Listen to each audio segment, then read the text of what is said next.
Is a teacher, तो इनका भी वो जूम पे ही चल रहा है अपना, जो ऑनलाइन क्लासेस वगैरह जो इनकी चल रही है।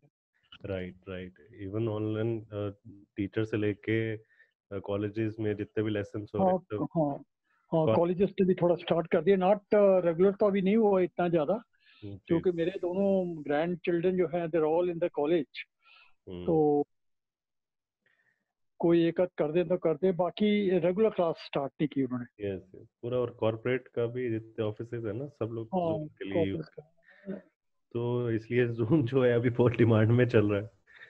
नहीं तो जूम को पहले को पूछते नहीं था।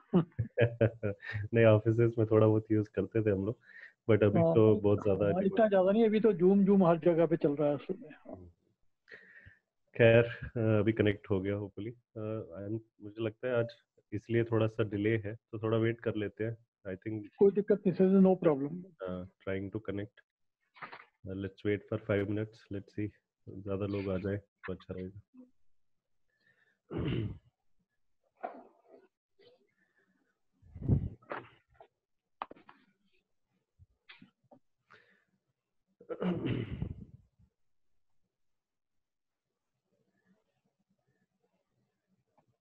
कोरोना का थोड़ा सा अपडेट करो क्या आज? हाँ बिल्कुल सर, मीन टाइम कोरोना पे बात करते हैं। कोरोना का जो अपडेट है वो अभी तो कल आपने न्यूज़ में देखा ही होगा, बहुत सारे डिस्ट्रिक्ट्स हैं यूपी में, दिल्ली में, जिनको हॉटस्पॉट कर बोल के सील कर दिया है। सील कर दिया मतलब जहाँ पे पहले जो थोड़ा बहुत एक्टिविटी हो रही थी, जो लोग बाहर से जैसे डिलीवरी करवा रहे थे, खाने पीने की डिलीवरी हो रही थी, डिलीवरी वाले आ रहे थे, वो सब बंद हो गए। डोर टू डोर डिलीवरी हो रही है अब वहाँ पे गवर्नमेंट की तरफ से, इवन की जो उनकी लोकल मार्केट्स थी वहाँ पे भी जाना आई थिंक उन्होंने बंद कर दिया लोगों का। तो तो टोटली होम डिलीवरी बंद हो जाएगी बिल्कुल? जी टोटली सील कर दिया, जो एसेंशियल आइटम्स हैं वही गवर्नमेंट के थ्रू हाँ, डिलीवर वो हो मैं रही। यूपी का तो मैं देखा था कि 15 एक डिस्ट्रिक्ट का इन्होंने बिल्कुल ही सील कर दिया है। दैट यस, मीन मतलब home delivery also will not be done there, तो how people go and home collect? Delivery from private sectors, जैसे नहीं स्विगी जैसे वाले होम डिलीवरी कराते थे, जोमेटो होम डिलीवरी कराता था, या कोई और ग्रोसरीज आती थी, वो सारा बंद हो जाएगा। बंद। जो तो भी ये आपको मतलब मिलेगा वो गवर्नमेंट की जो ऑथोराइज दुकान होगी या गवर्नमेंट के जो ऑथोराइज लोग होंगे वही उसको बेच सकेंगे, वहीं से आप खरीद सकेंगे, और मोस्ट लाइकली हर एक सोसाइटी में एक हब बना देंगे जहाँ से वो चीज़ें ले सकते हैं या डोर टू डोर डिलीवर करा देंगे। अच्छा, दिल have to do in the society में करना पड़ेगा, मतलब ये तो नहीं one has to go to the market to buy things से? नहीं एक्चुअली अब जो हॉटस्पॉट सील हो गए हैं, जो हॉटस्पॉट डिक्लेयर हो गए हैं, वहाँ तो आप मार्केट में जा ही नहीं सकते अपने घर से। जा ही नहीं सकते मार्केट, जा ही नहीं, तो this has to be done the society only या हाँ नियर बाई। हाँ, सो आई थिंक जो सोसाइटी के लोग जो वो होते हैं आरडब्ल्यू वाले, वो होते हैं मेंबर्स होते हैं जो हाँ नहीं, इनका जनरल। तो हो जाता है, बाकी सबसे ज्यादा प्रॉब्लम होती है जो सिंगल बिल्ट यूनिट्स होती हैं, हाँ उनको सील करना इकट्ठा, मतलब गेट्स वगैरह बने हो तब तो ठीक है। हम्म, जहाँ पे गेट्स वगैरह नहीं होते तो वहाँ पे बड़ा मुश्किल सा हो जाता है। वहाँ पे भी ये लोग ना अनाउंसमेंट्स कर रहे हैं, जैसे कल हमारे यहाँ पे भी अनाउंसमेंट हो रही थी रात में, बाइक्स पे आए थे गवर्नमेंट वाले and they were giving instructions कि क्या करना है क्या इतने सारे लोग नहीं। आ गए 10-15। हाँ सॉरी हाँ जी प्लीज, हाँ sorry connect. Sorry sorry I mute myself. That's all right sir, that's all right. So वहाँ पे भी अनाउंसमेंट्स हो रही हैं, वो बता रहे हैं कि क्या चीज़ें कैसे मिलेंगी आपको, और जो बाहर जाना है अभी वहाँ पे मास्क जो है मैंडेटरी कर दिए। अच्छा, पहले मास्क में? पहले मास्क बोल रहे थे कि जिनको खांसी है या जो बुजुर्ग हैं वही पहन के निकले, अब तो हर एक आदमी के लिए मास्क जो है वो मैंडेटरी कर दिए कि बाहर निकलेंगे तो मास्क पहन के ही निकलना है आपको। तो थोड़ा सा और एग्रेसिवली जो स्टेट है वो उसको टैकल कर रही है, which is a good thing, अच्छी बात है। और दूसरा लॉकडाउन पे जो हिंट्स मिल रहे हैं हमें, मोदी साहब की जो स्पीचेस आ रही हैं या जो स्टेट वाइज जो लीडर्स के जो प्रेस कॉन्फ्रेंसेस हो रही हैं, उसमें जो मोटा मोटा पता चल रहा है वो ये लग रहा है कि ये लॉकडाउन जो है इसको एक्सटेंड करा जाएगा। एटलीस्ट जो मेट्रोपॉलिटन सिटीज़ हैं, जो बड़े स्टेट्स हैं, उनमें तो ये होने के लॉकडाउन एक्सटेंड होने के अच्छे चांसेस है। छोटी सिटीज़ में, छोटी डिस्ट्रिक्ट्स में हो सकता है रिलैक्सेशन हो जाए विद सर्टन लिमिटेशन रिस्ट्रिक्शन के साथ। ऐसा नहीं कि रिलैक्सेशन हो गया कि वहाँ पे पूरा काम चल पड़ा, बसें चल पड़ी, सारी दुकानें खुल गई, ऐसा नहीं है। एसेंशियल जो भी चीज़ें होंगी वो कुछ रिस्ट्रिक्शन डाल के तभी रिलैक्सेशन होगा।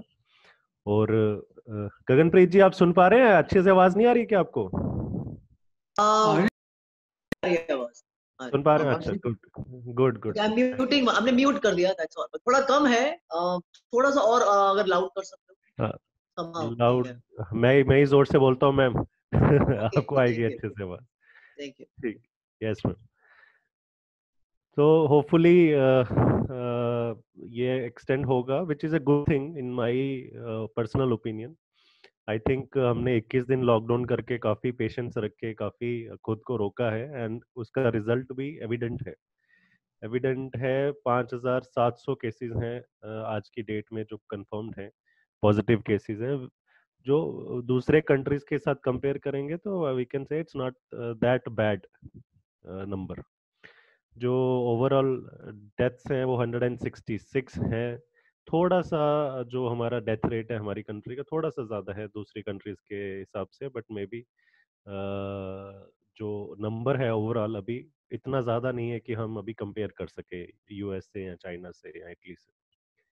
सो seeing the positive, I think काफ़ी अच्छा अभी रिस्पॉन्स है। एक दो जो घटनाएं हुई हैं, अगर वो वैसी घटनाएं दोबारा ना हो तो आई थिंक काफ़ी अच्छा रिस्पॉन्स मिलेगा। और लॉकडाउन हफ्ता 10 दिन बढ़ाने से जो फाइनल जो नेल इन द कफिन जिसको बोलते हैं वो रिक्वायरमेंट है। आई थिंक गवर्नमेंट जो है अप्रोप्रिएट एक्शन लेंगी उसके लिए। तो 5,700 है सर आज का नंबर, 734 एग्जैक्ट नंबर जो है वो है आज का। दिल्ली की बात करेंगे तो 670 के करीब 669 है जो आज का नंबर है पॉजिटिव केसेस का। उसमें से 21 लोग डिस्चार्ज हो चुके हैं और दिल्ली में 9 जो डेथ्स हैं वो रिपोर्ट हुई। तो दिल्ली अभी भी हॉटस्पॉट है।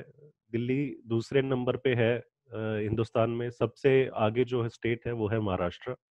महाराष्ट्र जो है वो 1,135 लोग जो है वो पॉजिटिव है वहाँ पे। और अच्छी बात यह है कि 117 लोग जो है वो डिस्चार्ज हो चुके हैं, डिस्चार्ज होके घर जा चुके हैं, रिकवर हो गए हैं पूरी तरह से।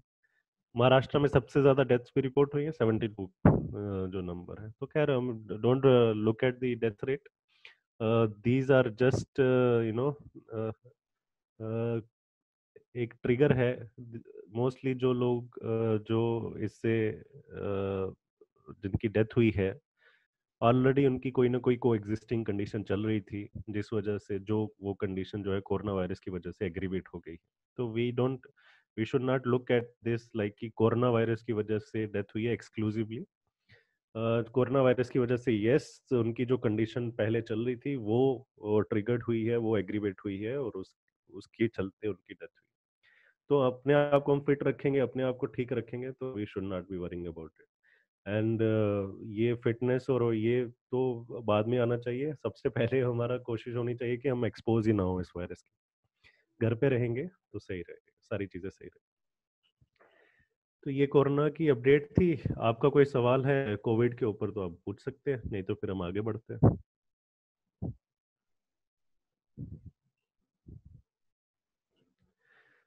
चलिए फिर आज का टॉपिक ले लेते हैं। आज हम बात करेंगे थायराइड डिसऑर्डर के बारे में। थायराइड के जो इशू है, थायराइड की जो प्रॉब्लम है उसके बारे में बात करेंगे। कोशिश करेंगे कि इसको as meaningful as it can be बना सके। ज़्यादा मेडिकल साइंस में नहीं घुसेंगे। कोशिश करेंगे कि जो चीज़ें हमारे लिए ज़रूरी हैं उसके बारे में ज़्यादा बात करें। तो थायराइड डिसऑर्डर इसलिए आज हम ले रहे हैं क्योंकि ये डायबिटीज़ हाइपरटेंशन के बाद it is again one of those disorders which are very prevalent, very prevalent in Indian population at least. ऐसा इसलिए है कि जैसे क्रॉनिक दूसरी बीमारियां हैं हमारी, शुगर की, बीपी की, कोलेस्ट्रॉल की, थायराइड का भी एक ऐसा इशू है जो कहीं ना कहीं हमारे लाइफस्टाइल के साथ एसोसिएटेड है। ये होने में और इसके एक बार हो जाने के बाद इसके कंट्रोल करने में भी थायराइड हमारा लाइफस्टाइल जो है वो बहुत इंपॉर्टेंट रोल प्ले करता है। तो इसीलिए थायराइड की भी आज बात करना चाहेंगे, और थायराइड की बात इसलिए करेंगे क्योंकि अब आपको अपना वीडियो ऑन। थायराइड डिसऑर्डर एक ऐसी प्रॉब्लम है that can increase the risk of heart attack, increase the risk of getting vitamin deficiencies, ultimately causing neuropathies. Getting in thyroid disorder can increase the risk of bone disorders. Thyroid disorder problem can increase the risk of hair fall, alopecia, females में भी और mails में भी। And एक बहुत ज़्यादा emergency condition भी इसमें होती है, मैक्सीडीमिया जिसको बोलते हैं, वो एक इमरजेंसी कंडीशन है। Untreated unresolved thyroid disorder can lead to coma and ultimately death as well. So इसकी जो सीवियरिटी है बीमारी की, ये मोटापा करने से लेके आपको डेथ बेड तक ले जा सकती है अगर इसको अच्छे से कंट्रोल ना किया जाए, अगर इसको चेक में ना रखा जाए। तो थायराइड जो है बहुत इंपॉर्टेंट डिसऑर्डर है, बहुत सारे लोगों में अर्ली एज में हो जाता है, स्पेशली इन फीमेल्स। जो फीमेल्स हैं वो ज़्यादा प्रोन है ये बीमारी को होने के कंपेयर टू मेल्स, लेकिन इसका मतलब ये नहीं कि मेल्स में नहीं होती। हर 10 में से एक आदमी को, बी इट मेल और फीमेल इन इंडिया, ये बीमारी है। तो और इन एक में से जो जिन लोगों को बीमारी है उनमें फीमेल्स की नंबर ज़्यादा है compare to males, but males में भी ये उतना ही सीवियर प्रॉब्लम है जितना फीमेल्स में। ये बीमारी है क्या और हमें कैसे पता चलेगा कि मुझे ये बीमारी हो रही है? तो एक थायराइड ग्लैंड होता है हमारे गले में, जिसके बारे में हम कल भी पढ़ रहे थे जब हमने थायराइड टेस्ट के बारे में बात करी थी।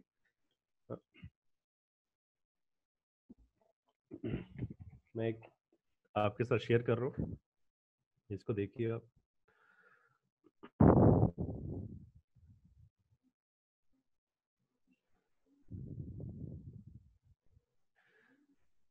तो ये ग्लैंड है जो हमारे नेक में होता है। जो ये नेक वाला, ये सामने जो दिख रही है हड्डी हमारी, ट्रैकिया जो है, इसके ऊपर एक कार्टिलेज होता है जिसको थायराइड कार्टिलेज बोलते हैं। यहाँ पे ये तितली के शेप का, बटरफ्लाई शेप का ये ग्लैंड हमारे यहाँ पे फिक्स रहता है, हमारे यहाँ पे एनाटॉमिकली इसकी लोकेशन यहाँ पे है। तो दोनों तरफ ये हड्डी के दोनों तरफ एक लोब इस तरफ है, एक लोब इस तरफ है। छोटा सा ग्लैंड है, लेकिन इसके काम जो हैं वो बहुत ज्यादा जरूरी है शरीर में। तो यहाँ से कुछ हार्मोन्स निकलते हैं, इसलिए इसको एंडोक्राइन ग्लैंड बोलते हैं। एंडोक्राइन ग्लैंड मतलब जो हमारे शरीर में हार्मोन्स प्रोड्यूस करते हैं, हार्मोन एक्टिविटी को फैसिलिटेट करना। जैसे पेनक्रियास है, पेनक्रियास से इंसुलिन हार्मोन निकलता है। इसी तरह शरीर में बहुत सारे ग्लैंड्स हैं जिनको एंडोक्राइन ग्लैंड्स बोलते हैं, और वो शरीर में हार्मोन्स प्रोड्यूस करते हैं। थायराइड ग्लैंड एक ऐसा ग्लैंड है जो शरीर में थायरोक्सिन हार्मोन प्रोड्यूस करता है, थायराइड हार्मोन प्रोड्यूस करता है, और उसके काम जो शरीर में है वो अनेक है।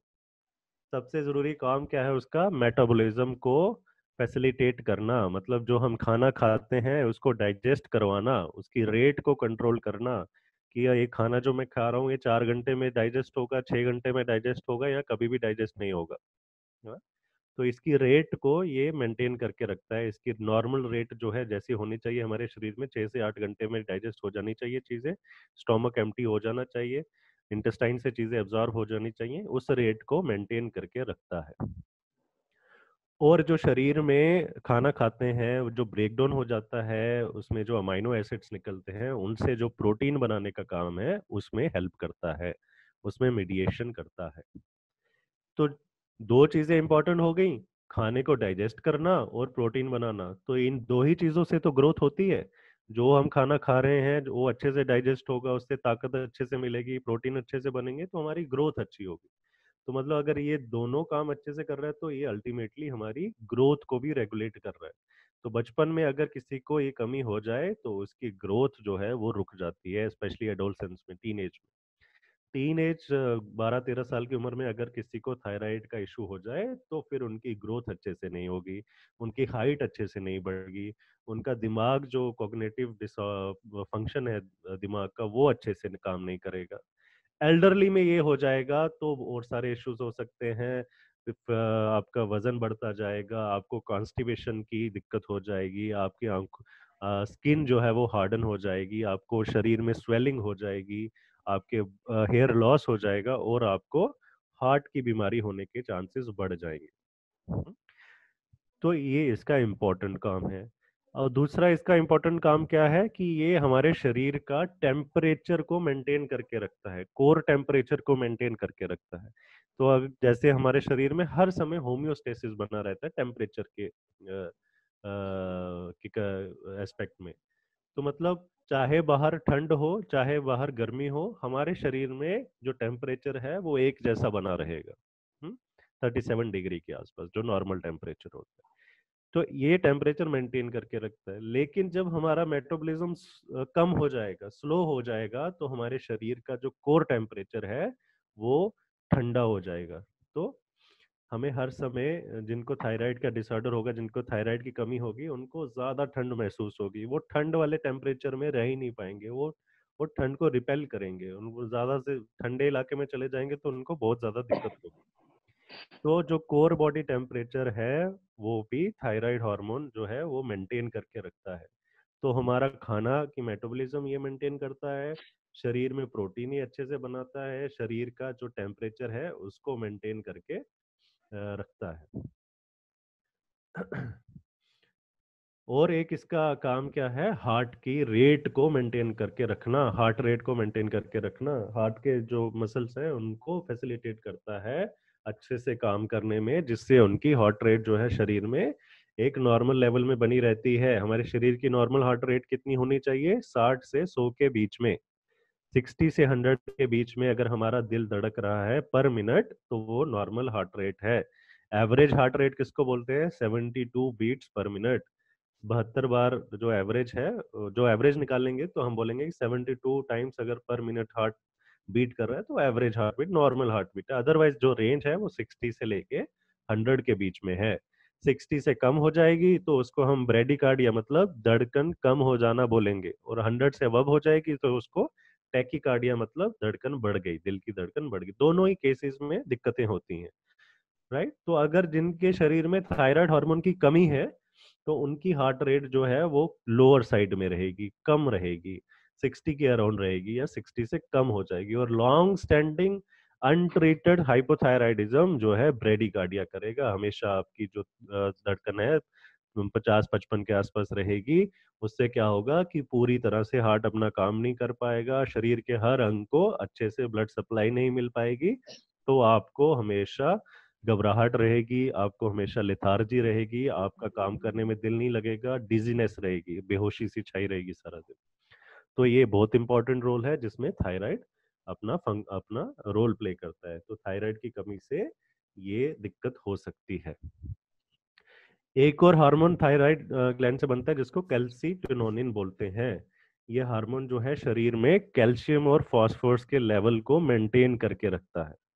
तो ब्लड में जो कैल्शियम लेवल कितना रहना चाहिए, बढ़ना नहीं चाहिए या कम नहीं होना चाहिए, उसकी रेगुलेशन कौन करता है? कैल्सिटोनिन, जो हमारे थायराइड ग्लैंड से निकलता है। तो कैल्शियम लेवल्स को भी मेंटेन करके रखता है। तो अगर थायराइड हार्मोन अच्छा होगा तो हमारे शरीर में कैल्शियम लेवल अच्छे रहेंगे और हमारी जो बोन की हेल्थ है, बोन्स जो है वो अपनी अच्छी स्टेट में रहेंगी, अच्छी हेल्थ में रहेंगी, और हमें बोनी जो इश्यूज हैं वो कम रहेंगे। अगर थायराइड में दिक्कत हो जाएगी तो ये कैल्शियम लेवल्स जो है मेंटेन नहीं हो पाएंगे, ज्यादा कैल्शियम एक्सक्रीट हो जाएगा, हड्डियां जो हैं, ऑस्टियोब्लास्ट सेल्स जो हैं वो हड्डियों से कैल्शियम को निकाल देंगे, तो मतलब हड्डियां कमजोर पड़ जाएंगी। तो ये हड्डियों को मजबूत रखने में भी थायराइड का बहुत इंपॉर्टेंट रोल है। तो मतलब ओवरऑल देखेंगे तो शरीर के हर एक हिस्से में, शरीर के हर एक फंक्शन में जो थायराइड है उसका काम बहुत इम्पोर्टेंट है। और अगर थायराइड ग्लैंड के डिसऑर्डर हो जाए तो वो सारे फंक्शन हमारे शरीर से कम हो जाते हैं। अब ये प्रॉब्लम्स क्या क्या हैं, क्या क्या दिक्कतें हैं जो हमें हो सकती हैं? कल हमने थायराइड एक टेस्ट के बारे में पढ़ा था, थायराइड प्रोफाइल के बारे में पढ़ा था, जिसमें मैंने आपको 3 चीजें बताई थी। एक TSH thyroid stimulating hormone, T3 और T4 थायरॉक्सिन जो हार्मोन थायराइड प्रोड्यूस करता है। तो TSH क्या है? TSH जो था वो हमारे पिट्यूटरी ग्लैंड, ये थायराइड ग्लैंड प्रोड्यूस नहीं करता है। हमारे दिमाग में एक और ग्लैंड होता है जिसको मास्टर ग्लैंड बोलते हैं, जो सारे एंडोक्राइन ग्लैंड्स को कंट्रोल करके रखता है, वो है पिट्यूटरी ग्लैंड। वहां से एक हार्मोन निकलता है जिसका नाम है TSH थायराइड स्टिमुलेटिंग हार्मोन। नाम से ही पता चलता है कि ये हार्मोन का काम क्या है, थायराइड ग्लैंड को स्टिमुलेट करना, मतलब उसको कमांड देना, उसको ऑर्डर करना कि शरीर में थायराइड हार्मोन को बनाया जाए। तो अगर हमारा थायराइड ग्लैंड अच्छे से काम कर रहा है तो TSH भी शरीर में एक नॉर्मल रेंज में होगा। अगर थायराइड हार्मोन जो है कम बन रहे हैं तो TSH बढ़ जाएगा, क्योंकि दिमाग जो है थायराइड ग्लैंड को ज्यादा सिग्नल भेजेगा, ज्यादा TSH हार्मोन भेजेगा, ताकि वो उसको बार बार बोल सके कि शरीर में थायराइड हार्मोन की कमी है, आप इसको ज्यादा बनाइए। तो TSH लेवल बढ़ जाना जो है वो एक इंडिकेशन है जो इशारा करती है कि शरीर में थायराइड हार्मोन जो T3 T4 है, कैल्सिटोनिन है, वो कम बन रहा है। तो इसलिए जब हम टेस्ट करते हैं थायराइड का, उसमें जो डॉक्टर आपके क्या चीज देखते हैं कि TSH के लेवल बड़े तो नहीं हुए हैं। अगर लेवल बड़े हुए हैं तो इसका मतलब है आपको हाइपोथायराइडिज्म है। हाइपो मतलब कम, आपका थायराइड ग्लैंड जो है वो कम थायराइड हार्मोन बना रहा है। तो TSH लेवल का जो टेस्ट करते हैं TSH, वो इसलिए करते हैं ताकि हम देख सकें कि आपका जो थायराइड ग्लैंड है वो थायराइड हार्मोन को कम बना रहा है या ज्यादा बना रहा है। अगर ज्यादा बनेंगे T3 T4 तो उसका ऑपोजिट एक्शन होगा, मतलब अब जो ब्रेन का जो सिग्नल है वो थायराइड ग्लैंड को कम जाएगा, और उस कम जाने का मतलब कि वो उसको बोलेगा कि बहुत ज्यादा थायराइड हार्मोन बन रहे हैं, आपको ज्यादा बनाने की जरूरत नहीं है। तो उस केस में हाइपर थायराइडिज्म, मतलब जहां पे ज्यादा थायराइड हार्मोन बन रहे हैं, उस केस में जो TSH लेवल है वो आपको कम देखने को मिलेगा। तो अगर हाइपो होगा तो ज्यादा TSH, अगर हाइपर होगा तो कम TSH। तो आपका जो मोस्टली ज्यादातर हमारे केसेस हैं, हमारे पास जो एल्डरली हैं और हिंदुस्तान में भी जो केसेस ज्यादातर होते हैं वो हाइपो के केस होते हैं, हाइपोथायराइडिज्म के केस होते हैं, जिसमें थायराइड हार्मोन कम बनता है। जो टेस्ट करते हैं उसमें TSH लेवल्स जो हैं वो बढ़ के निकलते हैं, ज्यादा होते हैं। एक सेकंड।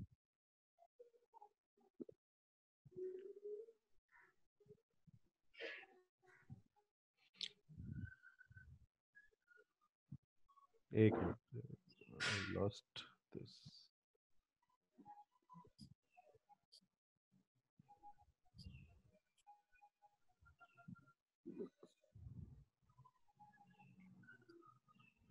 हाँ, राइट। तो ये दिक्कतें जो ये हमारा बेसिक फिजियोलॉजी है थायराइड ग्लैंड की। अब हमें पता कैसे चलेगा कि थायराइड हार्मोन कम बन रहा है या ज्यादा बन रहा है? तो ज्यादातर केसेस में जो हमारे केसेस हैं वो कम हार्मोन थायराइड हाइपोथायराइडिज्म के केसेस हैं, तो मैं इसलिए ज्यादा बात उस पर करूंगा। तो जो सिम्टम्स हैं, साइंस एंड सिम्टम्स जो हैं वो हाइपोथायराइडिज्म के किस तरह के हैं, क्या क्या चीजें हम आइडेंटिफाई कर सकते हैं और क्या क्या चीजें हमें अपनी डेली। पहली बात जो हमें याद रखनी है वो ये है कि ये जो फंक्शन में कमी आती है थायराइड ग्लैंड की, ये बहुत धीरे धीरे कमी होती है। मेनली जो प्राइमरी हाइपोथायराइडिज्म होता है वो slow reduction of thyroid hormone होता है, इसलिए हमें जो सिम्टम्स हैं वो बहुत कम कम से शुरू होते हैं और जल्दी आइडेंटिफाई नहीं हो सकते। सिमिलरली लाइक डायबिटीज, डायबिटीज का जो पता चलता है काफी सालों बाद पता चलता है, क्योंकि वो बहुत इंसुलिन लेवल जो है वो कम जो होते हैं वो धीरे धीरे धीरे होते हैं, एकदम से बंद नहीं होते। तो शरीर के जो फंक्शन है वो एकदम से खराब नहीं होते, वो बहुत धीरे धीरे होके खराब होते हैं, इसलिए हमें जब पता चलता है तो काफी देर हो चुकी होती है। स्पेशली जो एल्डरली हाइपोथायराइडिज्म है 60 साल के बाद होता है, उसमें ऑलरेडी जो शरीर के फंक्शन में जो कॉम्प्लिकेशन होना होती है ऑलरेडी शुरू हो गई होती है। तो ये प्राइमरी हाइपोथायराइडिज्म की बात कर रहा हूँ। इसमें आपको फिर भी आप क्या क्या सिम्टम्स आइडेंटिफाई कर सकते हैं खुद के? जिनको हाइपोथायराइडिज्म होगा उनके शरीर में मेटाबॉलिज्म की रेट जो है कम हो जाएगी, मतलब डाइजेशन जो स्लो हो जाएगी, ज्यादा अच्छे से आप अपना एनर्जी कंजम्पशन नहीं कर पाएंगे, तो आपका जो वेट है वो धीरे धीरे धीरे बढ़ता जाएगा। स्पेशली इन फीमेल्स, अगर आप देखेंगे कि पिछले 6 महीने में, 1 साल में मेरा वजन अननेसेसरी मतलब कुछ करे बिना ही बढ़ रहा है। मैं जो खाना जो है वो नॉर्मली खा रहे हैं, जैसे पहले खाते थे, खाना भी हमने नहीं बढ़ाया। जो फिजिकल एक्टिविटी थोड़ी बहुत करते थे वो ही मेंटेन करके रख रहे हैं, फिजिकल एक्टिविटी भी एकदम से सीडेंटरी नहीं हुआ है, लेकिन फिर भी मेरा वेट बढ़ना शुरू हो गया 6 महीने 1 साल में। तो उसका एक रीजन जो है वो अंडर एक्टिव थायराइड ग्लैंड हो सकता है, वो हाइपोथायराइडिज्म हो सकता है। तो अगर आपका वेट गेन हो रहा है तो एक बहुत इंपॉर्टेंट रीजन उसके पीछे ये हो सकता है कि आपका थायराइड ग्लैंड अच्छे से काम ना कर रहा है। दूसरा इसमें दूसरा सिम्टम ये है कि हम कोल्ड टेम्परेचर के लिए बहुत सेंसिटिव हो जाते हैं। तो कोल्ड टेम्परेचर हमसे अच्छे से कंट्रोल नहीं हो पाता, एटमॉस्फेयर में रह नहीं सकते, ठंडी जगह पे जाएंगे तो हमें बहुत ज्यादा दिक्कतें बढ़ जाएंगी। तो ये एक दूसरा इसका सिम्टम है, साइन है। तीसरा क्या है? Hair loss, hair thinning and hair loss, specially in women, औरतों में जो हेयर लॉस का एक बहुत इंपॉर्टेंट रीजन है वो है हाइपोथायराइडिज्म। पतले बाल पतले पड़ जाना, बालों की डेंसिटी कम हो जाना और बाल झड़ने ज्यादा शुरू हो जाना का एक बहुत इंपॉर्टेंट रीजन है, वो है हाइपोथायराइडिज्म। इसके अलावा जब हमारा मेटाबॉलिज्म स्लो हो जाएगा तब हमें ज्यादातर पूरे दिन हमें थकावट रहेगी, फटीग रहेगा, और हम बेड से उठने का मन नहीं करेगा, जो अल्टीमेटली लॉन्ग स्टैंडिंग रहने पे डिप्रेशन में कन्वर्ट हो जाता है। तो हम ये हाइपोथायराइडिज्म कमजोरी से लेके, लिथार्जी से लेके धीरे धीरे प्रोग्रेशन इसकी डिप्रेशन की तरफ बढ़ना शुरू हो जाती है। Elderly female after menopause, menopause के बाद एल्डरली फीमेल 50-55 की उम्र की जो औरतें होती है, उनमें जो main reason cause of depression जो है वो हाइपोथायराइडिज्म है। डिप्रेशन का मतलब आप सारा दिन निराश रहेंगे, आपका किसी काम में मन नहीं लगेगा, आपका फैमिली मेंबर्स के साथ बैठने बात करने में मन नहीं करेगा, आप अकेले रहना चाहेंगे, आप जो यूजुअल एक्टिविटी हॉबीज हैं वो नहीं करेंगे। तो ये सारे सिम्टम्स जो साइंस हैं ये डिप्रेशन के साइंस हैं। ये एल्डरली फीमेल में आफ्टर मेनोपॉज बहुत कॉमनली हम देखते हैं, और जिसका एक रीजन जो है वो हाइपोथायराइडिज्म है। इसके अलावा और जो कॉमन सिम्टम्स हैं वो है ड्राइनेस ऑफ स्किन। सडनली आपकी स्किन जो मुलायम थी अब वो खुरदरी हो गई है, हार्ड हो गई है, और पिगमेंटेशन होना शुरू हो गई है। इसका भी एक रीजन क्या है? हाइपोथायराइडिज्म। आपकी आवाज में बारीपन आ जाना, प्यूबर्टी जब हम हिट करते हैं स्पेशली इन मेल्स तो हमारी आवाज बारी हो जाती है, वो तो नेचुरल कोर्स ऑफ ग्रोथ है। लेकिन उसके बाद स्पेशली इन फीमेल्स में अगर उनकी पतली आवाज में बारीपन आ रहा है, हॉरेसनेस आ रही है, तो उसका एक रीजन कम थायराइड होना शरीर में हो सकता है। मसल्स में जैसे हमने बात करी, थायराइड ग्लैंड अच्छे से काम नहीं करेगा तो कैल्सिटोनिन शरीर में कम हो जाएगा, जिसकी वजह से बोन ऑस्टियोपोरोसिस हो सकता है। ऑस्टियोपोरोसिस मतलब बोन्स कमजोर हो सकती हैं, उनमें जो कैल्शियम है वो शेड करना शुरू कर देती हैं, कैल्शियम अपनी बोन से निकलना शुरू कर देता है, इसलिए बोन्स हैं उनमें वीकनेस आ जाती है, जिसकी वजह से जॉइंट पेन और स्वेलिंग भी हो सकती है। ये सारे सिम्टम्स जो हैं ये हाइपोथायराइडिज्म के सिम्टम्स हैं। और सबसे इंपॉर्टेंट, सबसे कॉमन जो एक सिम्टम है, एक साइन है, वो है constipation. Constipation specially after 50 years old could be related to hypothyroidism। आप खाना वही खा रहे हैं, खाने में कोई चेंज नहीं करा आपने, फिर भी पहले आपका हर दिन पेट साफ हो रहा था, अब जो है 2 दिन, 1 दिन छोड़ के होता है, 2 दिन छोड़ के होता है।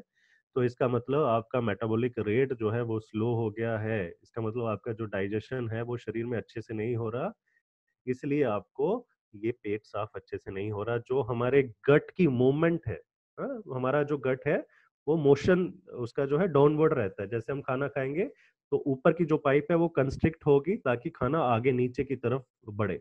इसी तरफ थ्रू आउट द गट, गले से लेके एनस तक हमारा एक मूवमेंट रहता है, इसका इंटेस्टाइन का, लार्ज इंटेस्टाइन, लो स्मॉलर इंटेस्टाइन का एक मूवमेंट रहता है, डाउनवर्ड मूवमेंट, जिससे ये ऊपर की पाइप जो है कंस्ट्रिक्ट होके जो खाना हम खा रहे हैं, जो डाइजेस्ट होकर जो वेस्ट हो रहा है उसको नीचे की तरफ धकेलती है। तो ये जो अपनी एक फंक्शन है गट्स की, ये फंक्शन जो है डैमेज, खराब हो जाती है, इम्पेयर हो जाती है, जिसकी वजह से जो वेस्ट है अब्जॉर्प्शन के बाद जो खाने का वेस्ट है वो हमारे इंटेस्टाइन में ही रहता है। लॉन्ग स्टैंडिंग रहेगा तो हमें कॉन्स्टिपेशन हो जाएगी। तो ये एक जीआई ट्रैक का जो हमारा थायराइड हार्मोन रेगुलेट करते हैं, इसलिए अगर कम हो जाए तो हमें कॉन्स्टिपेशन होती है। तो थायराइड हार्मोन कम होने के बहुत सारे साइंस हैं, बहुत सारे डिसफंक्शन है शरीर में जो हो जाएंगे, जो हमने अभी जो कॉमन थे वो हमने डिस्कस करे। सबसे पहले कि वेट गेन हो जाएगा, आपको कोल्ड सेंसेशन जो है वो अच्छे से नहीं रहेगी, आपको कोल्ड एरिया में आप अपने आप को एडजस्ट नहीं कर पाएंगे, कॉन्स्टिपेशन हो जाएगी, स्किन हार्ड हो जाएगी, गले की आवाज भारी हो जाएगी, आपका हेयर लॉस हो जाएगा। तो ये कॉमन सिम्टम्स है। जो सीवियर सिम्टम्स हैं, जो लॉन्ग स्टैंडिंग अनट्रीटेड हाइपोथायराइडिज्म के सीवियर सिम्टम्स हैं, वो क्या है? आपका coronary artery disease, cardiovascular problems. क्योंकि ये स्टडीज में ये देखा गया है कि जब हमारा थायराइड हार्मोन शरीर में कम हो जाता है तो ये लिपिड को मेटाबोलाइज नहीं कर सकता। लिपिड का जो शरीर में जो चर्बी है उसको शरीर में मेटाबॉलिज्म, जैसे हम बात कर रहे थे खाने का, खाने में से ही लिपिड निकलता है, तो लिपिड का मेटाबॉलिज्म भी किसके पास होता है? थायराइड हार्मोन के पास। तो लिपिड्स बढ़ जाते हैं, लिपिड बढ़ जाएंगे तो शरीर में आर्टरीज में जमावट होना शुरू हो जाएगी, जो हम हर दिन डिस्कस कर रहे हैं। ये जमावट अल्टीमेटली कार्डियोवैस्कुलर प्रॉब्लम्स करेगी, हार्ट अटैक कर सकती है। तो ये एक डायरेक्टली प्रोपोर्शनल है। अगर आपका थायराइड हार्मोन कम है तो उन केसेस में उनके लिपिड प्रोफाइल खराब आ सकती है, उसके कोलेस्ट्रॉल लेवल बढ़े हुए हो सकते हैं, ट्राइग्लिसराइड लेवल बढ़े हुए हो सकते हैं। तो अगेन एक किसी के दिमाग में ये क्वेश्चन हो कि मैं तो ऐसा कोई फैटी फूड भी ज्यादा नहीं खा रहा, मैं फ्राइड फूड भी ज्यादा नहीं खा रहा, मैं हेल्दी डाइट खा रहा हूँ, फिर भी मेरे कोलेस्ट्रॉल लेवल कम नहीं हो रहे, तो इसके पीछे एक कारण हो सकता है आपका लो थायराइड हार्मोन लेवल्स। तो अगर हम वो करेक्ट नहीं करेंगे तो कोलेस्ट्रॉल भी हमारा करेक्ट नहीं होगा। दूसरा एक और इम्पॉर्टेंट थायराइड हार्मोन का फंक्शन है, वो है विटामिन डी की अब्जॉर्प्शन। विटामिन डी जो हम खाते हैं, जो शरीर में बनता है, उसकी अब्जॉर्प्शन करने में। तो अगर ये लेवल कम होंगे तो विटामिन डी की अब्जॉर्प्शन भी कम होगी।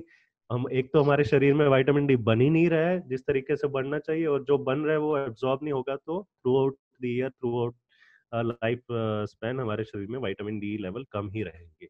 चाहे हम बाहर से सप्लीमेंट भी ले लें, लेकिन अगर अब्जॉर्प्शन ही नहीं हो रही है तो फिर वो सप्लीमेंट भी काम नहीं करेंगे। तो अल्टीमेटली कहने का मतलब ये है कि शरीर के हर एक प्रोसेस में, हर एक डिपार्टमेंट में, हर एक सिस्टम में थायराइड हार्मोन का बहुत इंपॉर्टेंट रोल है। इसलिए इसको हमें बहुत अग्रेसिवली कंट्रोल करना है और इसको टाइमली कंट्रोल करना है। तो जिन जिन लोगों में ये सिम्टम्स नजर आएंगे, जिनमें ये साइंस नजर आएंगे, तो उनको क्या करना है? उनको सिंपल टेस्ट कराने हैं। टेस्ट किस तरह के करने हैं? एक तो ब्लड का टेस्ट होता है, जैसे हमने कल डिस्कस करा था, थायराइड फंक्शन टेस्ट। तो उसमें हमें पता चल जाएगा टीएसएच लेवल क्या है, थायराइड हार्मोन के लेवल्स क्या है। तो टीएसएच लेवल अगर बड़े होंगे तो हम बोलेंगे कि आपके शरीर में थायराइड हार्मोन कम बन रहा है। दूसरा टेस्ट क्या हो सकता है? ये जो बीमारी है ये क्यों हो रही है, इसका सबसे बड़ा एक रीजन होता है auto immune disorder. Auto immune disorder क्या है? ऑटो इम्यून डिसऑर्डर होता है जब हमारे शरीर के एंटीबॉडीज, जो कि दुश्मन एंटीजन पे काम करना है, जिनको फॉरेन एंटीजन पे काम करना है, लेकिन वो गलती से प्रोग्रामिंग ऐसी हो जाती है उनमें कि वो अब शरीर के अपने ही सेल्स पे अटैक कर देते हैं। तो मान लीजिए अगर आपके शरीर में कोई वायरल इन्फेक्शन हुआ, तो वायरल इन्फेक्शन के अगेंस्ट आपके शरीर में एंटीबॉडीज बनेंगी।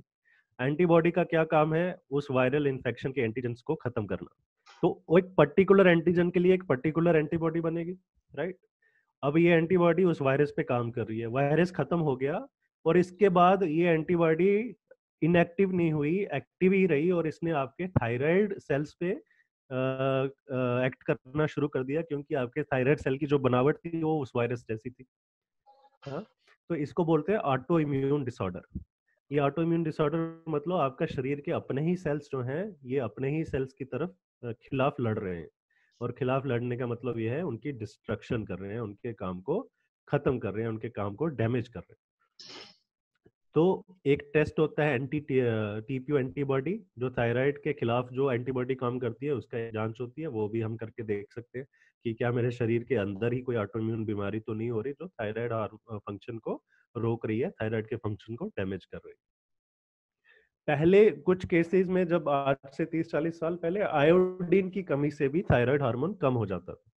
तो बहुत सारे पहले गवर्नमेंट ने एडवर्टाइजमेंट चलाई थी आयोडीन की कमी के ऊपर, आयोडीन के अवेयरनेस के ऊपर कि हमें जो खाना खाना है वो आयोडीन रिच होना चाहिए, क्योंकि जो पहले फूड प्रोडक्ट्स आते थे वो आयोडीन, वो फोर्टिफाइड नहीं होते थे, उनमें आयोडीन एडेड नहीं होता था। तो फिर उसके बाद गवर्नमेंट टीम चलाई, उन्होंने जितना भी जो साल्ट है जो हम कॉमन यूज करते हैं खाने में, उसको फोर्टिफाइड कर दिया, उसमें आयोडीन ऐड कर दिया। तो अब हमारे देश में आयोडीन की कमी से थायराइड डिसऑर्डर बहुत कम होते हैं, क्योंकि ये जो आयोडीन है ये हमारे नमक में ऑलरेडी मिला होता है। तो हम जो नमक डेली इनटेक करते हैं उसमें ऑलरेडी आयोडीन की क्वांटिटी इतनी होती है जितनी हमें थायराइड बनाने के लिए है। तो वो पहले होता था आयोडीन की कमी से थायराइड डिसऑर्डर्स, थायराइड हार्मोन की कमी, लेकिन आजकल इतना देखने में नहीं मिलता है। और जब ये होता था तो ये थायराइड हार्मोन का स्वेलिंग कर देती थी। ये जो लोब्स है जो हमने अभी पढ़ी, इधर और दोनों तरफ होती है, इनमें स्वेलिंग हो जाती थी, जिसको ग्वाइटर बोलते थे। या अगर आपको याद होगा, पहले ग्वाइटर नाम की एक बीमारी होती थी जिसको हिंदी में गेंगा कहते हैं। तो एक ऐड आती थी, आयोडीन की कमी से किसी को भी गेंगा हो सकता है, जो बचपन में हम देखते थे और मुझे आज भी याद है। तो उसमें एक फीमेल की फोटो दिखाते थे, वीडियो दिखाते थे, जिसके गले से एक लंबा सा स्वेलिंग हो रखा होता है। तो ये ग्वाइटर जो है ये आयोडीन की कमी से होता था। इसका मतलब ये है कि आपके थायराइड ग्लैंड में गया इन्फ्लेमेशन हो। तो अब जो उसका जो एक रीजन था आयोडीन की कमी, अब वो रीजन इतना है क्योंकि आयोडीन जो है आजकल हमारे हर एक खाने में उन्होंने फोर्टिफाइड कर दिया। हम योगर्ट लेते हैं उसमें आयोडीन होता है, जो सी फूड हम खाते हैं उसमें आयोडीन होता है। तो बहुत सारे जो फूड प्रोडक्ट्स हम खाते हैं उसमें आयोडीन काफी अप्रोप्रिएट क्वांटिटी में होता है, और आजकल आयोडीन की कमी से कोई ऐसा डिसऑर्डर नहीं होता। तो मेनली एक एज रिलेटेड थायराइड हाइपोथायराइडिज्म, और एक जो है जो ऑटो इम्यून थायराइड डिसऑर्डर, जो हमारे शरीर के अपने ही सेल्स अटैक कर देते हैं। तो ये एक रीजन है, बेसिक रीजन है। ये आप फाइंड आउट कर सकते हैं सिंपल टेस्ट से, ब्लड टेस्ट से, टीएसएच लेवल आपने जांच करके और एंटीबॉडी टेस्ट करके। कुछ केसेस में यहाँ पे नोड्यूल्स बन जाते हैं, गांठें बन जाती हैं थायराइड ग्लैंड की, जिसको थायराइड जो बाद में जाके थायराइड कैंसर भी बन सकता है। तो उस केसेस में जिनको भी थायराइड का प्रॉब्लम होता है, आपको डॉक्टर जो है साल में एक बार ये गले का अल्ट्रासाउंड करने के लिए सलाह देते हैं कि आप अपने गले का अल्ट्रासाउंड कराइए।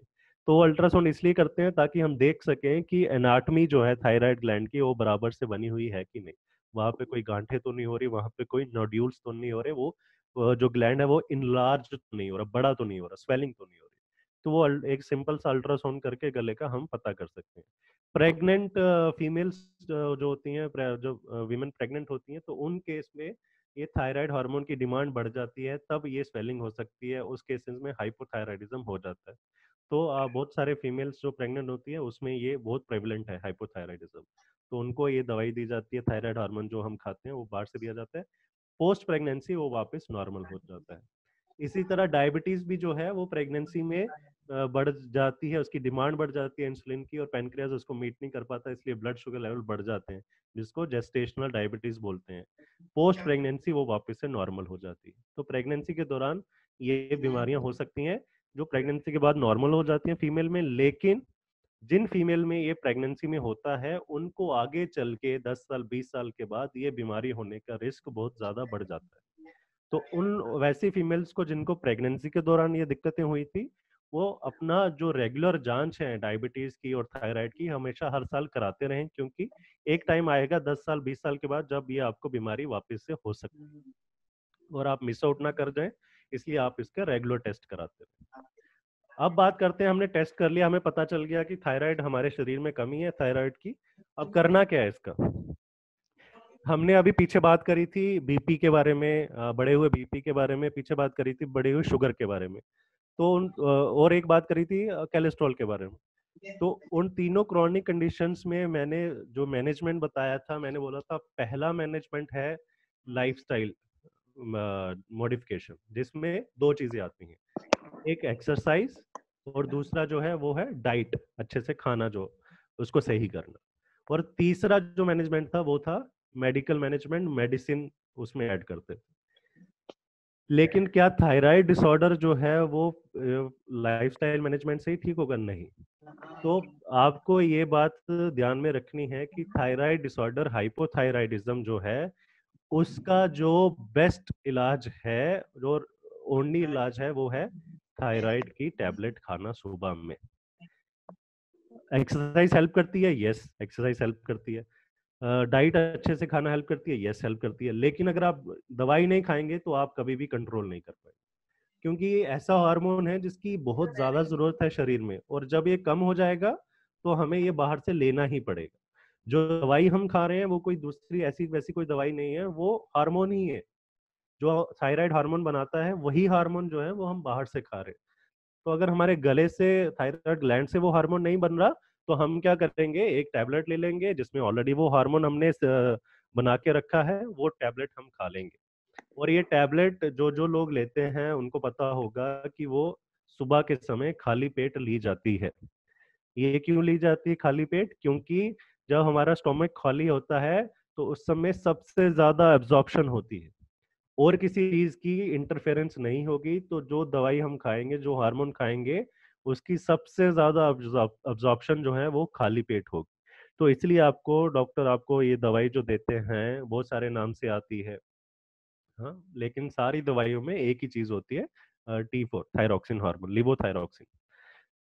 तो ये दवाई आपने सुबह खाली पेट खानी है। मेक श्योर करिए कि जब ये आप दवाई ले रहे हैं इसके साथ कोई दूसरी दवाई ना लें, कोई गैस की दवाई ना लें, कोई विटामिन ना लें, कोई अन्य दवाई ना लें। तो जब आपने थायराइड की दवाई लेनी है तो उससे पहले आप फास्टिंग स्टेट में होने चाहिए, और दवाई लेने के आधा एक घंटे तक आपने कोई और चीज नहीं खानी है, कोई ना खाना खाना है, ना आपने कोई दवाई खानी। तब जाके इसका सबसे ज्यादा एब्जॉर्प्शन होगा, तब जाके इसका सबसे ज्यादा फायदा शरीर में होगा। अगर हम थायराइड की दवाई खा लेते हैं, साथ में विटामिन भी खा लेंगे, कोई मल्टीविटामिन की टैबलेट खा लेंगे, तो वो थायराइड हार्मोन जो हम खा रहे हैं उसकी एब्जॉर्प्शन को रोक देता है। अगर हमने 100 मॉलिक्यूल खाए तो उसमें से 50-60 ही एब्जॉर्ब होंगे, बाकी के वेस्ट हो जाएंगे। एग्जाम्पल देके बता। और अगर हम खाली पेट खाएंगे, कोई और चीज के साथ नहीं खाएंगे, तो 100 में से आपके 90% चांस है कि 90 मॉलिक्यूल अब्जॉर्ब हो जाए। तो ये आपने खाली पेट खानी है दवाई। दवाई का डोसेज जो है वो हर एक मरीज में अलग अलग हिसाब से, आपके कंडीशन के हिसाब से डॉक्टर डिसाइड करते हैं। यूजली जो पहली बार डोसेज शुरू किया जाता है वो 50 mcg 50 माइक्रोग्राम से हम शुरू करते हैं। जब बढ़ जाता है TSH लेवल तो यूजली जो पहला हमारा डोसेज कट ऑफ होता है वो 50 से शुरू होता है। अगर कोई एल्डरली पेशेंट है या बच्चा है 60 साल से ऊपर है तो हम 25 से भी, हम कम से शुरू करेंगे, 25 mcg से भी शुरू करते हैं। फिर ये 6 हफ्ते 8 से 12 हफ्ते के बाद दोबारा ये हम टेस्ट कराते हैं। 8 से 12 हफ्ते के बाद इस TSH लेवल दोबारा से चेक करेंगे, देखेंगे कि जो हम दवाई का डोसेज ले रहे हैं वो दवाई का डोसेज कितना काम कर रहा है, क्या वो TSH लेवल को नॉर्मल रेंज में लेके आ रहा है, या नॉर्मल के पास लेके आ रहा है, या बिल्कुल भी चेंज नहीं हो रहा। तो उस रिपोर्ट के हिसाब से आपकी डोसेज फिर से एडजस्ट होगी। फिर उसमें ऐड कर देंगे, 50 से 75 कर देंगे या 100 कर देंगे, उस हिसाब से आपका चलता रहेगा। लेकिन क्या एक ही डोसेज हमें पूरी उम्र खानी है? नहीं।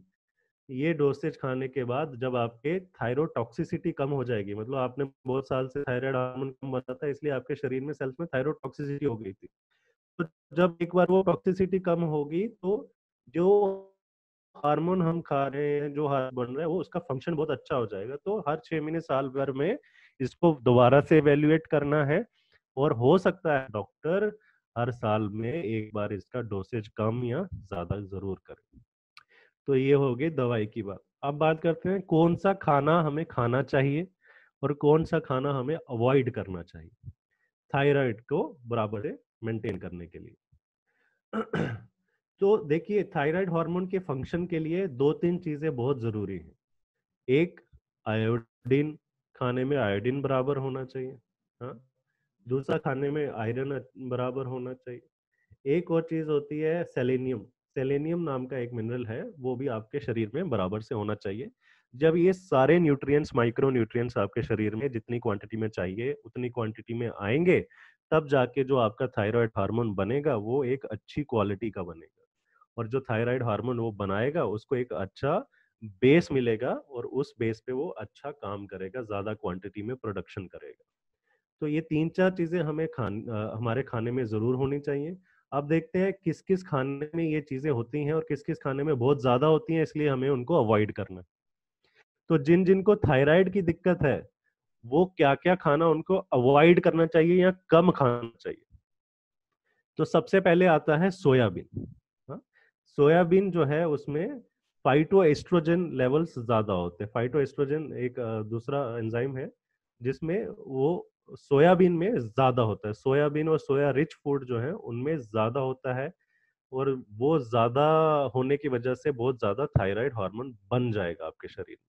तो हम ये भी नहीं चाहते कि हम ज्यादा बनाना शुरू कर दें, क्योंकि हम ऑलरेडी एक टैबलेट ले रहे हैं, हम ऑलरेडी बाहर से उसको कंपनसेट कर रहे हैं। और अगर वो कंपनसेट भी करा और हमने खाने भी ऐसे खाते रहे जिससे बहुत ज्यादा बढ़ गया, तो वो टॉक्सिसिटी करता है, उसको हाइपरथायराइडिज्म बोलते हैं। तो जो सोया वाली चीजें हैं आपने कम खानी है, और जब भी खाएं कच्ची ना खाएं, उसको प्रिपेयर कर ले। प्रिपेयर करने से उसकी उसमें जो सब्सटेंस जो हमने अभी बात करी वो कम हो जाता है। तो सोयाबीन की जो चीजें हैं, एक नंबर 1 क्वांटिटी कम रखें, एक्स्ट्रा ना खाएं, और दूसरा जब भी खाएं तो उसको पका के खाएं, कच्चा ना खाएं। फिर आयरन और कैल्शियम लेवल। तो जब भी आप टैबलेट खा रहे हैं, थायराइड की टैबलेट खा रहे हैं, तब आयरन और कैल्शियम वाली टैबलेट उसके साथ ना खाएं। जो जो जिनको आयरन की भी शरीर में कमी, अनीमिया है, या किसी वजह से उनको कैल्शियम की टैबलेट लिखी गई है, हाइपोथायराइड होगा तो आपके शरीर में कैल्शियम मेंटेन नहीं होगा, हड्डियां कमजोर होंगी, आपको डॉक्टर साथ में कैल्शियम की टैबलेट भी जरूर देंगे, आयरन की टैबलेट भी जरूर देंगे। लेकिन आपने मेक श्योर करना है कि ये टैबलेट आप दोनों साथ में ना लें। अगर आप थायराइड की टैबलेट ले रहे हैं तो आयरन और कैल्शियम वाली टैबलेट का समय अलग रखें। अगर आपने, ज्यादातर तो हर कोई आदमी थायराइड की टैबलेट खाली पेट सुबह लेता है, तो आप कैल्शियम और आयरन की टैबलेट लंच के बाद लें। तो उस समय आप बना लें कि मुझे कैल्शियम वाली टैबलेट जो है लंच के बाद लेनी।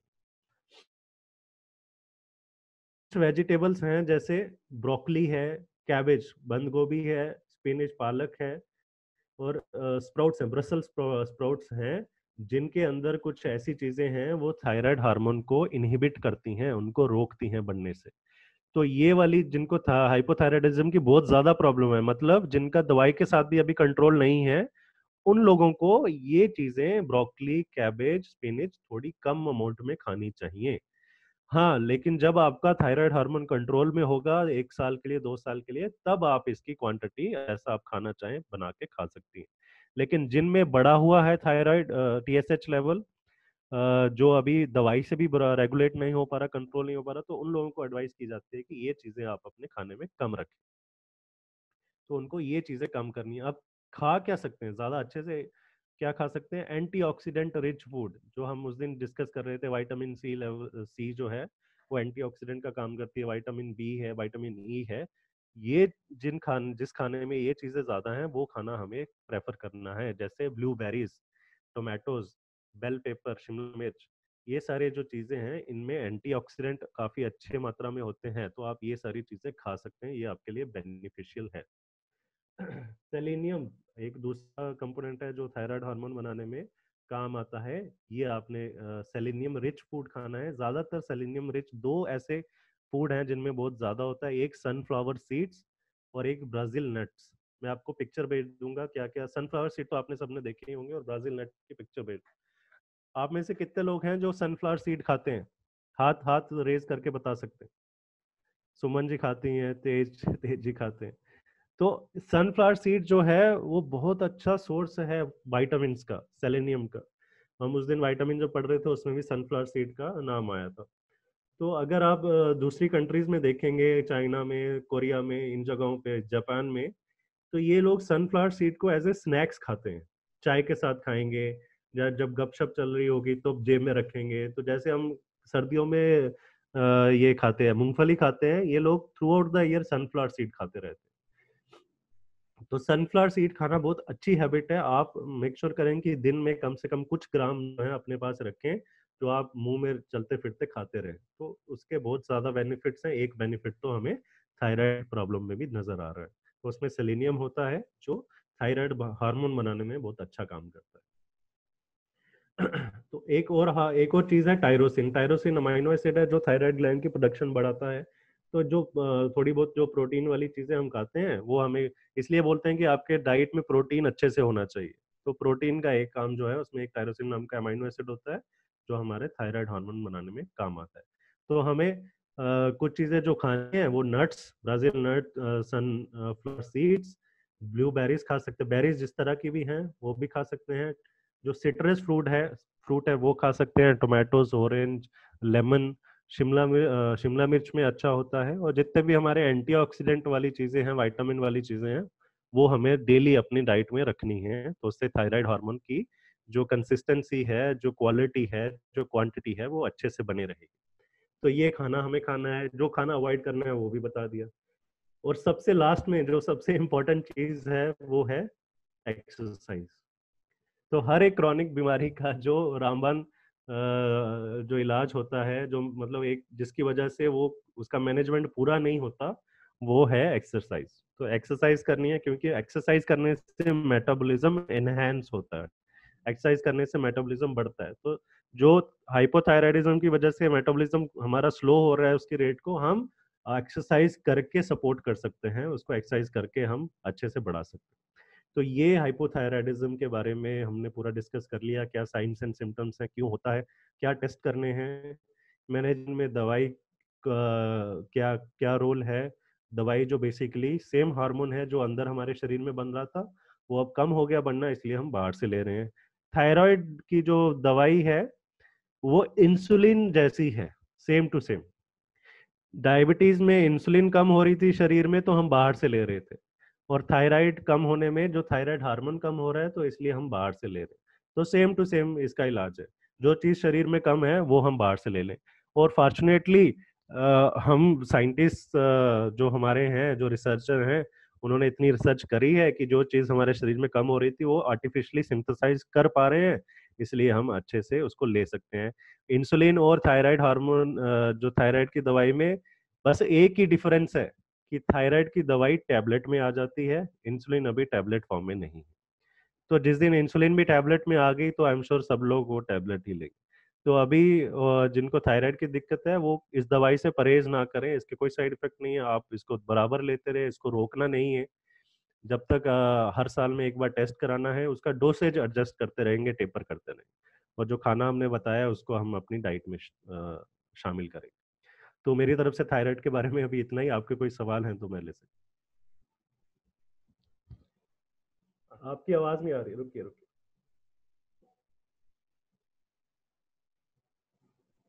सुरेंद्र जी आपका म्यूट पे है, आप हटा लीजिए। हेलो, ये जो एम्प्टी स्टमक लेनी होती है दवाई, इसके साथ शुगर फ्री भी एम्प्टी स्टमक लेनी होती है, तो दोनों इकट्ठी ले सकते हैं कि नहीं? शुगर फ्री, शुगर की दवाई की बात कर रहे हैं? सॉरी, शुगर टैबलेट्स, हाँ, शुगर की हाँ, दवाई। देखिए बेस्ट समय जो होता है थायराइड की दवाई लेने का वो सुबह उठ के 15 मिनट के बाद, 6 साढ़े 6, अगर आप 6 बजे के करीब उठ रहे हैं तो 6 साढ़े 6 के बीच में आप दवाई ले लीजिए। और जो शुगर वाली दवाई है वो ब्रेकफास्ट से आधा घंटा पहले ली जाती है। तो अगर आप 8 बजे ब्रेकफास्ट कर रहे हैं तो आप 7:30 बजे ले लीजिए। हाँ, तो 1 घंटे का, एटलीस्ट 1 घंटे का डिफरेंस बना के रखिए। और थायराइड की जो दवाई लेते हैं उसका कोई लिमिट नहीं है, चाहे 1 घंटा बाद खाना खाएं, ये ब्रेकफास्ट लें, या 1.5 घंटा बाद, ऐसा कुछ नहीं? ऐसा कुछ नहीं है, उसका खाने से कोई हम रिलेट नहीं कर रहे। हम इसलिए एम्प्टी स्टोमक ले रहे हैं वो दवाई, और इसलिए एम्प्टी स्टोमक रख रहे हैं कुछ समय के लिए दवाई लेने के बाद, ताकि कोई और चीज उसके साथ कंपटीशन में ना आए अब्जॉर्प्शन के। तो मेरा पेट खाली है, उसका एक ही काम है सुबह क्या चीज अब्जॉर्ब करना, वो है थायराइड की दवाई को। अगर इसके साथ मैं कोई दूसरी चीज खा लेता हूँ या कोई दूसरी दवाई खा लेता हूँ तो फिर उन दोनों का कंपटीशन हो जाता है। फिर हमारा जो शरीर के सेल्स है वो उनका काम डिवाइड हो जाता है, हमें ये भी अब्जॉर्ब करना है, हमें ये भी अब्जॉर्ब करना है। तो अल्टीमेटली जो टोटल अब्जॉर्प्शन होती है वो कम हो जाती है। तो बेस्ट समय है आप खाली पेट खाइए, और उस खाने के दवाई खाने के कुछ समय बाद तक आप कुछ ना खाइए। तो 6-6:30 बजे के सुबह बीच में उठ के आप ये दवाई ले लीजिए। मतलब मिनिमम हाफ एन आवर तो देना ही होगा, if not more. Yes, minimum half an hour तो देना ही होगा। मेक श्योर करें 45 मिनट्स टू 1 आवर आप दे दें। तो उठने के बाद फ्रेश होके ब्रश करके पहली चीज आप दवाई ले लें। पानी तो पी सकते हैं ना इसके बीच हाँ में? बिल्कुल बिल्कुल, पानी पी सकते हो, पानी से कोई उसका हिंड्रेंस नहीं जी। कोई और क्वेश्चन? तेज जी, आज आपका सवाल नहीं आया? एक मिनट सर, आपका म्यूट पे, एक मिनट। हाँ, आज इतना अच्छे ढंग के साथ एक्सप्लेन किए हैं कि आपने डाउट की कहीं पे वो चीज छोड़ी नहीं है उसमें। अच्छा, थैंक यू सो मच। वो टॉपिक ऐसा है ना, वो टॉपिक मेरी मम्मी को जो है ये इशू है, तो जब भी मेरे को मम्मी से मिलना होता है, वो जम्मू में रहती हैं, तो मैं मेक श्योर करता हूँ कि उनको मैं हर बार एक थोड़ा ज्ञान दे के आ जाऊं, क्योंकि उनकी एक आदत है कि उनको लगता है कि मेरा थायराइड ठीक हो गया तो 3-4 महीने के बाद तो दवाई बंद कर देती, तो फिर उनको वापस से बताना पड़ता है कि नहीं, ये दवाई आपको कंटिन्यू रखनी है। तो इसलिए शायद वो इसमें मैं महारत हो गई है बात करने में। ये बहुत अच्छी तरह एक्सप्लेन हुआ। जी सर, आपका अनम्यूट है सर, इसको म्यूट है, इसको अनम्यूट करिए। अनम्यूट कर लिया जी। हाँ जी सर, बताइए क्या बोल रहे थे? बस यही कि मेरा थायराइड बहुत बड़ा हुआ है, मुझे क्या कौन सी चीज खानी है, कौन सी चीज नहीं खानी, ये एक बार रिपीट कर दे प्लीज। जी, सबसे पहले तो आपको दवाई लेनी है। अच्छा, थायराइड की दवाई लेनी है। खाने पे अभी इतना आप ज्यादा ध्यान ना दें, आप ध्यान दें कि जो दवाई है वह अच्छे डोसेज, जो मेरे शरीर की रिक्वायरमेंट है उसकी डोसेज की, वो मैं टाइमली लूं और वो मैं रेगुलरली लूं। उसके लिए आपको पहले टेस्ट कराना पड़ेंगे, लेवल्स देखने पड़ेंगे, लेवल्स के हिसाब से, डोसेज के लेवल के हिसाब से आपका डोसेज जो डिसाइड होगा कि कितना डोसेज आपको लेना है। वो डोसेज आपने 3 महीने 6 महीने रेगुलरली बिना नागे के, बिना मिस किए आपने खाना है। जब आपका एक बार वो नॉर्मल में आ जाएगा, टीएसएच रेंज नॉर्मल में आ जाएगी, तो फिर आप देखिए कि मैं और क्या क्या कर सकता हूँ इसको सपोर्ट करने के लिए। एज सच खाने में आपको अभी तो सोयाबीन जो है आप कम रखें खाने में, अगर आप खाते हैं तो। ठीक, सोयाबीन मिनिमम, सोयाबीन तो कम रखें, हफ्ते में एक बार कर दीजिए, और जब भी खाएंगे अच्छे से पका के खाएंगे। ठीक है। तो अगर साल्ट ज्यादा खा रहे हैं तो उसको भी कम करिए, क्योंकि आयोडीन ज्यादा भी जो है वो अच्छा नहीं है हमारे लिए, वो भी फिर टॉक्सिसिटी करता है। तो साल्ट को उसको कंट्रोल करिए, एक्सरसाइज करिए, सनफ्लावर सीड्स, नट्स वगैरह हम खाएंगे तो सपोर्ट करेगा थायराइड हार्मोन को। और आपको एंटीऑक्सीडेंट रिच फूड खाना है, सिट्रस फ्रूट खाना है, ये बेरीज खानी है, रख सकते हैं। तो ये सारी चीजें ऐड करिए उसके साथ। और जो दवाई खा रहे हैं उसके 1-2-3 घंटे तक कोई आयरन वाली चीज या आयरन वाली, कैल्शियम वाली टैबलेट ना खाएं, नहीं खानी। हाँ, तो थोड़ा गैप करके फिर आप खाइए। ठीक जी। हाँ, और अभी आप जो भी लेवल है उसको 3 महीने बाद दोबारा चेक करिए और देखिए कि मेरा जो इम्प्रूवमेंट हो रही है कि नहीं हो रही। हमें इम्प्रूवमेंट चाहिए, हमें बढ़ना नहीं चाहिए और उस रेंज में भी नहीं चाहिए, हमें कम चाहिए, नॉर्मल रेंज में चाहिए।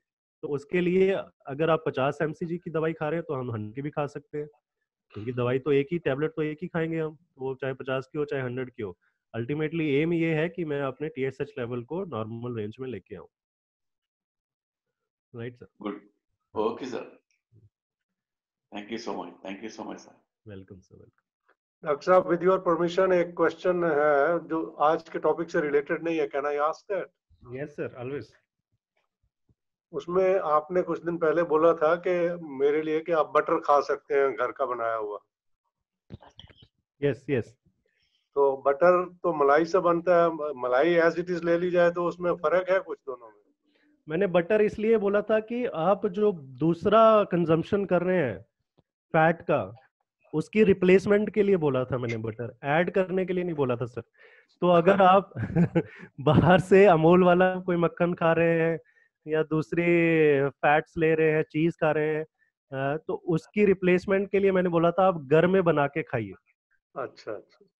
तो अगर आप बिल्कुल ही बंद कर दे तो बहुत अच्छी बात है, मिनिमम खाइए। अगर जहाँ पे आपको तड़का लगाना है तो वहाँ पे ऑलिव ऑयल का रखिए, या कैनोला ऑयल रखिए, या प्लांट बेस्ड ऑयल रखिए।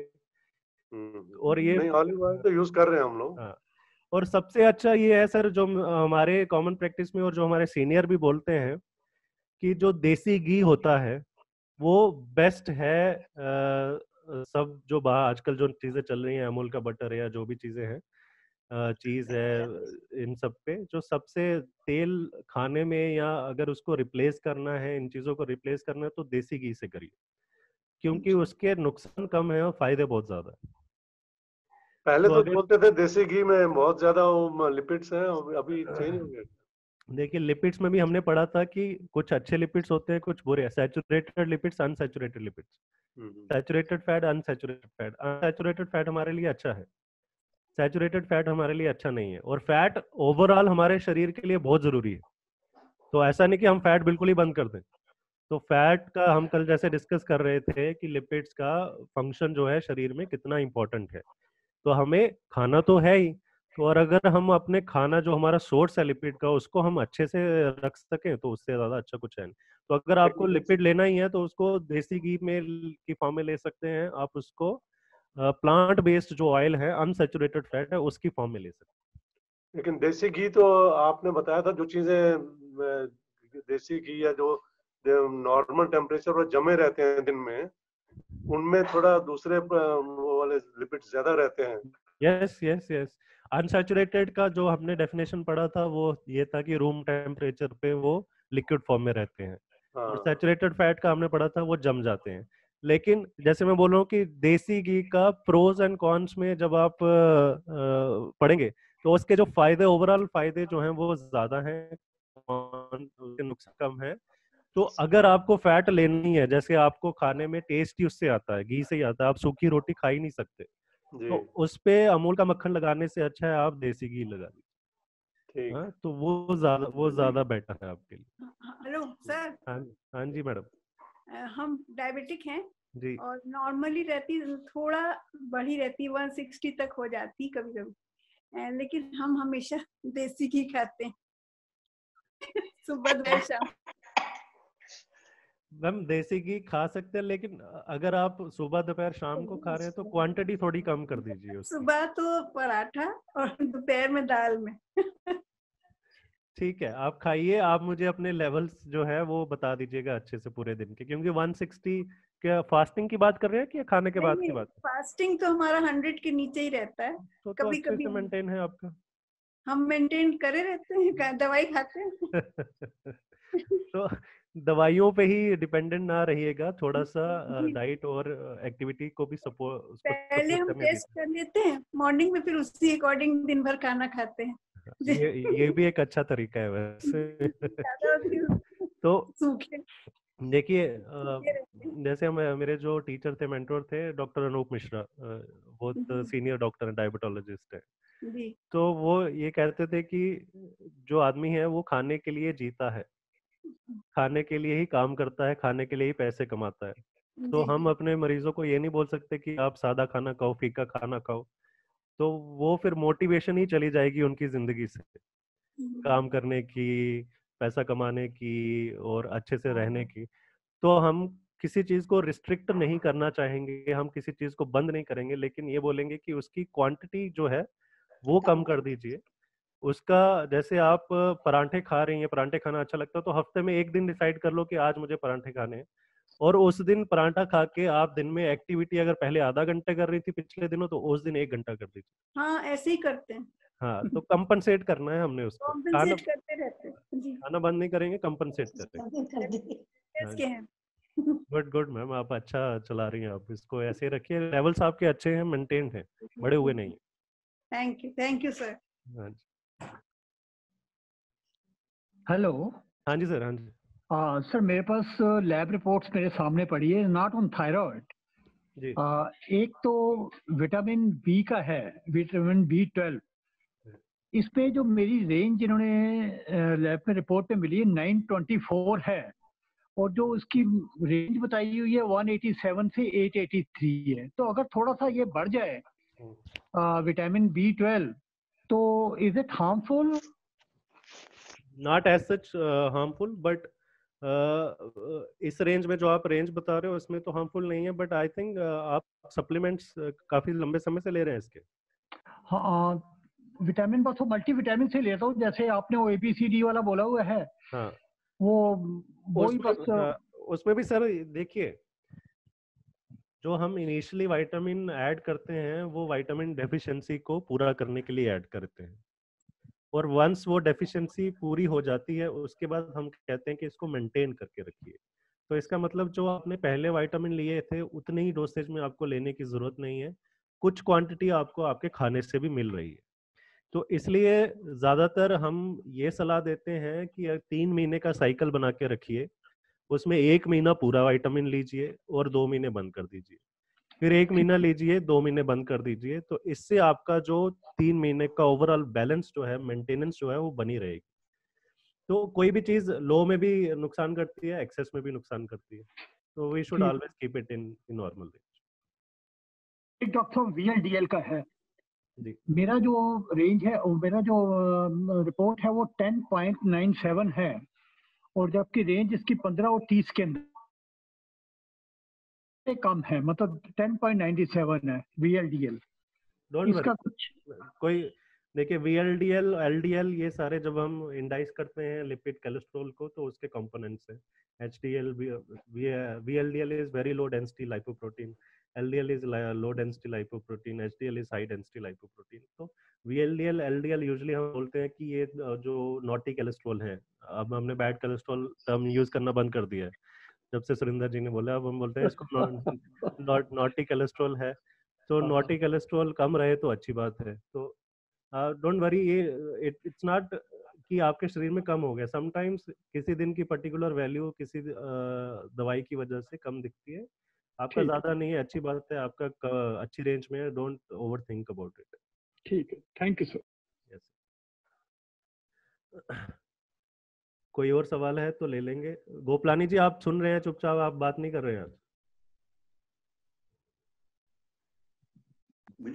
आपकी आवाज बहुत अच्छी है। आपने नाम तो बताया नहीं, आप आवाज के साथ एक्सप्लेनेशन बहुत अच्छी है सर। आपका कोई सवाल तो नहीं आज? और सर ये गाना भी बहुत अच्छा गाते हैं। अच्छा, गाना तो अभी नहीं सुना इनका, क्योंकि वो ऋतु आज बता हो ने जाए। कोई मौका इनको इवनिंग में। नहीं सर, मैं गाना नहीं गाता हूँ। गौरव थोड़ा कंफ्यूज हो गया है। मैंने इनको थोड़े दिन पहले वीडियो भेजी थी, अभी लॉकडाउन चल रहा था तो टाइम थोड़ा मिल रहा था, तो मैं वो पियानो सीख रहा था, कीबोर्ड बजाना सीख रहा था। तो वो मैंने एक वीडियो गाने की बना के इनको भेजी थी, वो मैं बजा लूंगा थोड़ा बहुत, लेकिन गाना मेरे बस की नहीं है सर।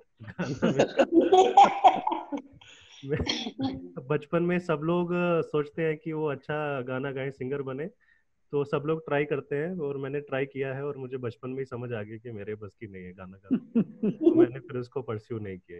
तो अच्छी आवाज का फायदा उठाइए। नहीं सर, इतनी भी अच्छी नहीं है, आप शुगर कोट मत करें मुझे, ये अमूल बटर ना लगाए। आप अच्छा बोलते बहुत अच्छा है और बहुत अच्छे से समझाते हैं, अच्छे प्रोफेसर टीचर सब अच्छे हैं आप, डॉक्टर के अलावा। Thank you ma'am, thank you. आपकी आवाज नहीं आ रही। You really are a good teacher. बहुत अच्छे से बताते हैं। मुझे तो ऐसे लगता है मेरा यंग एज का रिवीजन हो रहा है सारा। You know, whatever I had studied, physiology, nutrition, etc. It's a very good recap and a very good revision. Most of which, you know, a lot of which you tend to forget. And Yes, so yes. Your expressions definitely are good. And look forward to your piano recital. I will try to come on evening session one day. Yes, we will wait for that eagerly. Thank you so much, sir. Thank you. Okay, then if we don't have any question on this, then we'll end today's session. Okay, thank you so much. Thank you so much. Thank you, sir. Namaskar, sir. Thank you. Have a good day. Thank you. God bless you. Thank you. Bye. Bye.